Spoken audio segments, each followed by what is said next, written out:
Hello അങ്ങനെ പൈങ്കിളി കണ്ടു. ജീതു മാധവനാണ് എഴുതിയത്. ജീതു മാധവനും ഫഹദ് ഫാസിലും കൂടാണ് പ്രൊഡ്യൂസേഴ്സും. ഇതിൻ്റെ സംവിധായകൻ ശ്രീജിത്താണ്.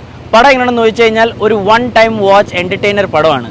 നമ്മുടെ അമ്പാൻ പൊളിച്ചടുക്കിയിട്ടുണ്ട്. അമ്പാനാണ് പടം ഫുള്ള് കൊണ്ടുപോയത് തന്നെ. അനശ്വരരാജൻ മുഖ്യ കഥാപാത്രമാണ്. പക്ഷേ അനശ്വരരാജൻ്റെ ആക്ടിങ് എനിക്ക് വലുതായിട്ടൊന്നും അങ്ങോട്ട് സെറ്റായിട്ടില്ല. പക്ഷേ ഓവറോൾ പടത്തെക്കുറിച്ച് പറയുവാണെങ്കിൽ ഒരു വൺ ടൈം വാച്ച് എൻ്റർടൈനറാണ്.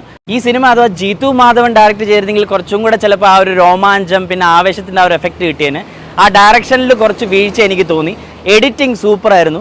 മ്യൂസിക് പ്രത്യേകിച്ച് എടുത്ത് പറയണം, music was fantastic. YouTuber Jisma Vimal ഉണ്ട്, അത് നല്ല രീതിയിൽ പെർഫോം ചെയ്തിട്ടുണ്ട്. ഫസ്റ്റ് പടമാണല്ലോ, but she has done a good job. അതേപോലെ തന്നെ അബു സലീം ഉണ്ട്. അബു സലീമിൻ്റെ കുറേ കോമഡിയൊക്കെ ഉണ്ട്. ചില കോമഡീസ് എനിക്ക് വർക്കൗട്ടായില്ല, ചില കോമഡീസ് കൊള്ളായിരുന്നു. നാച്ചുറൽ കോമഡീസാണ് ട്രൈ ചെയ്തേക്കുന്നത്. സജിൻ ഗോപുവിന് ഇങ്ങനെ കണ്ടുകൊണ്ടിരിക്കാം, ഫുൾ എൻ്റർടൈനിങ് ആണ്. എന്തായാലും ഒരു വൺ ടൈം വാച്ചാണ്. അപ്പോൾ ഇതേപോലെ പടത്തിൻ്റെ റിവ്യൂ ആയിട്ട് വരുന്നവരെ take care, bye, happy Valentine's day. ഈ പടത്തിന് ഞാൻ 5-ൽ ഒരു 3.5 റേറ്റ് ചെയ്യുന്നു. അപ്പോൾ അടുത്ത പടത്തിൻ്റെ റിവ്യൂ ആയിട്ട് വരുന്നവരെ